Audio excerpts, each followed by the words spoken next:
Salam saudaraku, saya pernah berjumpa dengan seorang Kristen yang sudah lama tidak ke gereja. Ketika saya tanya, kenapa kamu tidak ke gereja? Dia menjawab dan mengungkapkan kekesalannya, kekecewaannya, karena suatu hari dia curhat dengan pelayan Tuhan di gereja itu, tetapi tidak sampai 1 bulan, hampir semua orang di gereja itu sudah mengerti masalahnya. Dia merasa gereja bukan tempat yang aman bagi dia untuk bercerita tentang apa yang sedang digumulkannya, tentang masalahnya. Saudara-saudara, apakah itu sesuatu yang wajar atau sesuatu yang normal? Tentu saja tidak. Masalahnya bukan bahwa apa yang terjadi itu sesuatu yang dibenarkan. Mari kita lihat Galatia pasal 6 ayat 1.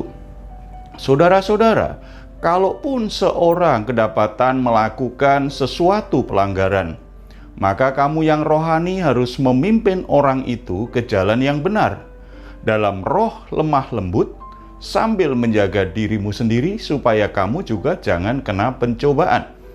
Saudara-saudara, kalau kita perhatikan Galatia pasal 6 ini bicara tentang hukum Kristus, di mana orang percaya diajar untuk saling menolong satu sama lain sebagai sesama saudara seiman dalam keluarga rohaninya. Terkait dengan seseorang yang sedang jatuh dalam pencobaan, seseorang yang sedang jatuh dalam dosa, seseorang yang sedang tersesat di jalannya. Apa yang harus dilakukan? Ternyata kalau kita pelajari ayat ini, kita diajarkan apa? Kamu yang rohani harus memimpin orang itu ke jalan yang benar. Saudara-saudara, ini panggilan orang-orang yang merasa lebih rohani dari yang lain, orang-orang yang lebih dewasa dari yang lain. Ketika ada saudaranya jatuh dalam dosa, ketika saudaranya alami kegagalan, sehingga ada sesuatu yang memalukan terjadi, seharusnya tidak menjadi bahan gosip, tidak menjadi bahan pembicaraan yang justru membuat yang bersangkutan semakin malu, semakin tidak aman di gereja. Tidak. Tetapi yang lebih rohani punya tanggung jawab untuk memimpin, membawa kembali orang yang telah jatuh itu supaya kembali ke jalan Tuhan. Ada beberapa hal yang ditekankan dalam roh lemah lembut. Berarti bukan dengan kata-kata yang kasar, bukan dengan kata-kata penghakiman, bukan dengan paksaan, tetapi yang melayani ini harus menjaga hatinya tetap penuh kasih karunia karena tidak rela saudara seimannya terhilang. Dengan penuh kesabaran, dengan penuh kelemah lembutan, dia coba melayani saudaranya yang tersesat ini.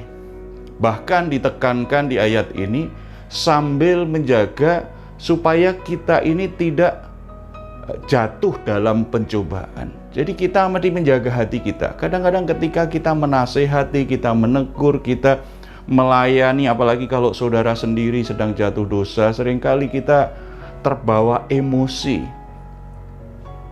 Akibatnya justru akhirnya kita jatuh dalam pencobaan. Kita sendiri akhirnya justru terbawa dalam suasana perasaan negatif dan menghakimi orang itu. Oleh sebab itu, saudara-saudara yang dikasihi oleh Tuhan Yesus, mari ambil tanggung jawab kita melayani saudara seiman kita yang saat ini sedang jatuh, saat ini sedang gagal. Jangan jadi bahan konsumsi gosip, jangan dihakimi, tetapi ambil tanggung jawab kita, layani dia, bawa kembali kepada Tuhan. Kita berdoa. Bapa kami yang dalam surga, kami bersyukur karena dalam keluarga rohani kami ada kehadiran-Mu yang penuh kasih karunia dan kebenaran. Ketika ada di antara kami jatuh dalam pencobaan, melakukan pelanggaran, kami tidak ditinggalkan sendirian, kami tidak dihakimi, tetapi ada saudara-saudara seiman kami yang akan menolong kami bangkit sehingga kami tidak jatuh terlalu lama. Kami bersyukur untuk saudara-saudara seiman kami. Demikian juga jadikan kami jadi orang-orang yang tidak mudah untuk menghakimi orang lain, tetapi kami menjadi bagian dari solusi bagi saudara-saudara seiman kami. Dalam nama Tuhan Yesus, amin. Saudara-saudara, kalau saudara terberkati dengan renungan ini, share ke teman-teman yang lain supaya melalui video renungan ini banyak orang juga terberkati seperti saudara. Tuhan Yesus memberkati.